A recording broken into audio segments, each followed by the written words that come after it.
Karibu mpendwa msikilizaji na mfuatiliaji wa St. Gaspar Media katika kipindi cha tafakari ya Injili ya siku. Leo Jumatano, juma la 7, kipindi cha Pasaka.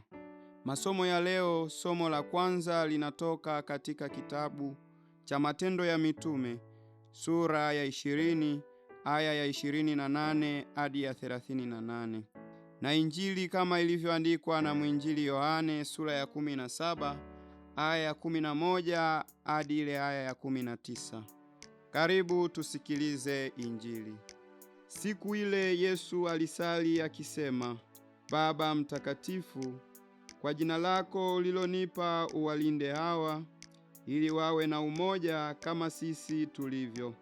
Nilipokuwapo pamoja nao, mimi naliwalinda kwa jina lako ulilonipa, nikawatunza. Wala hapana mmojawapo wao aliyepotea, ila yule mwana wa upotevu, ili andiko litimie. Na sasa naja kwako, na maneno haya nayasema ulimwenguni, ili wawe na furaha yangu imetimizwa ndani yao. Mimi nimewapa neno lako, na ulimwengu umewachukia, kwa kuwa wao si wa ulimwengu, kama mimi nisivyo wa ulimwengu. Mimi siombi kwamba watoe katika ulimwengu, bali walinde na yule mwovu. Wao si wa ulimwengu, kama mimi nisivyo wa ulimwengu. Uwatakase kwa ile kweli. Neno lako ndiyo kweli. Kama vile ulivyonituma mimi ulimwenguni, nami vivyo hivyo naliwatuma hao ulimwenguni. Na kwa ajili yao najiweka wakfu mwenyewe, ili na hao watakaswe katika kweli. Neno la Bwana. Sifa kwako, Kristo. Ndugu mpendwa katika Kristo, Injili ya leo inatuingiza katika moyo wa Bwana wetu Yesu Kristo. Haya mafundisho si mafundisho ya kawaida, bali ni sala ya mwisho ya Yesu kwa Baba yake, hasa anapoelekea katika mateso yake. Sala ambayo inajulikana kama sala ya kikuhani. Ni mithili ya mtu anayekaribia kuondoka, anayeweka maneno ya mwisho yenye uzito mkubwa. Injili ya leo inatuletea sala ya Yesu. Si sala ya kawaida, bali sala ya moyo wake kabla ya mateso yake. Yesu Kristo anawaombea mitume wake, na kwa namna ya ajabu anatuombea sisi pia. Yesu hakuomba mali wala mafanikio kwa ajili ya wanafunzi wake. Aliomba mambo yafuatayo, naomba tuyaangalie kwa kina. Jambo la kwanza, anasema Baba mtakatifu, uwalinde hawa. Yesu anaomba ulinzi kwa wanafunzi wake. Sio ulinzi wa mali au mafanikio ya dunia, bali anaomba ulinzi wa imani yao. Anajua hatari kubwa si mateso ya nje, bali ni kupotea ndani ya dhambi. Tuendelee kubaki na kumbukumbu nzuri kwamba hata Yuda alikuwa karibu na Yesu, alisikia mafundisho yake, aliona miujiza mingi, lakini alipotea. Hii inatufundisha nini, ndugu zangu wapendwa? Inatufundisha kuwa karibu na mambo ya Mungu hakutoshi, lakini moyo ubaki mwaminifu. Ni kwa namna gani tunaishi imani yetu kikamilifu? Jambo la pili, Yesu anasema sio wa ulimwengu huu. Siombi uwatoe duniani, bali uwakinge na yule mwovu.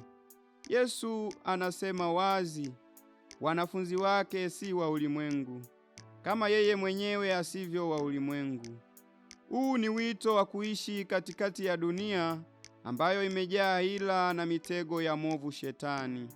Hii haimaanishi tuondoke duniani, bali tusiishi kwa kufuata maadili ya kiulimwengu, kwani dunia inaweza kupenda tamaa, chuki na ubinafsi. Lakini Mkristo anaitwa kuishi tofauti, yaani kuishi upendo, ukweli na unyenyekevu. Ndiyo maana Yesu anasema tutachukiwa kwa sababu tunasimama katika ukweli. Lakini cha msingi hapa ni kwamba hatupaswi kukimbia. Kwa mujibu wa Sakra Pagina, Yesu hataki wanafunzi wake wakimbie dunia, bali waibadilishe. Yesu hawaombei waondokane na hii dunia iliyojaa uharibifu, bali anawaombea kwa Baba dhidi ya mwovu Shetani, waweze kuishi imani yao kikamilifu. Hii ina maana gani katika maisha yetu kama Wakristo? Hii ina maana ya kwamba Ukristo sio kukimbia maisha magumu, changamoto, bali ni kuyageuza maisha. Jambo la tatu, Yesu anasema uwatakase katika ukweli. Hapa ndipo kiini cha injili hii kilipo. Yesu anaomba, uwatakase katika ukweli, neno lako ni ukweli. Kutakaswa maana yake ni nini, ndugu zangu wapendwa?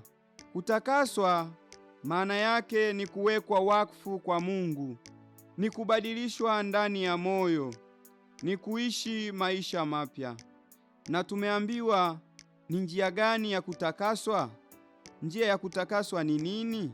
Kama tulivyosikia katika Injili, tutatakaswa na neno la Mungu. Kadiri tunavyosikiliza, kusoma na kuishi neno la Mungu, ndivyo tunavyobadilika. Lakini Yesu anaongeza kitu kikubwa zaidi, najiweka wakfu kwa ajili yao. Yesu anasema anajiweka wakfu kwa ajili yao. Hapa anazungumzia sadaka yake msalabani, yaani sisi tunatakaswa kwa neno, lakini nguvu ya kutakaswa inatoka katika kifo cha Yesu.